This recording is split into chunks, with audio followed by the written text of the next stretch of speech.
तर आता आपल्याला परफॉर्म करायचं आहे subtraction of two numbers by taking input from user. म्हणजे यूजर दोन नंबर आपल्याला देणार आहे आणि त्याचं सबट्रॅक्शन आपण यूजरला परत द्यायचं आहे. त्यासाठी मी ए व्हेरिएबल आणि बी व्हेरिएबल डिक्लेअर करणार आहे. ह्याच्यामध्ये इंट आणि इनपुट हे दोन फंक्शन्स आहेत. इनपुट हे इनपुट घेतं यूजरकडून आणि हे इंट म्हणजे इंट टाईप इनपुट घेतं यूजरकडून.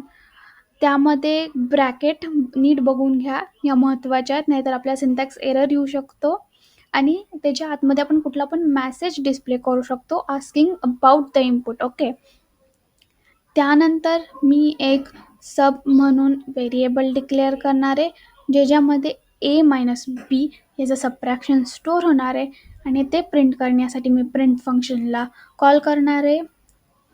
आणि प्रिंट फंक्शनमध्ये मी कुठला पण मेसेज डिस्प्ले करू शकते. डबल कोटेशन स्ट्रिंगसाठी कंपल्सरी आहे. आणि व्हेरिएबल प्रिंट करण्यासाठी कोटेशन्स नाही लागत. सो कोटेशन नंतर कॉमा करून मी सब लिहिणार.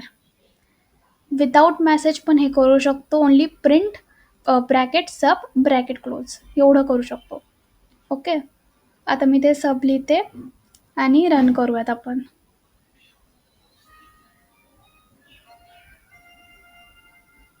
आता एंटर द फर्स्ट नंबर आपण काही पण टाकूया, suppose 9 and enter second number suppose 4. The answer आहे 5 विच इज करेक्ट.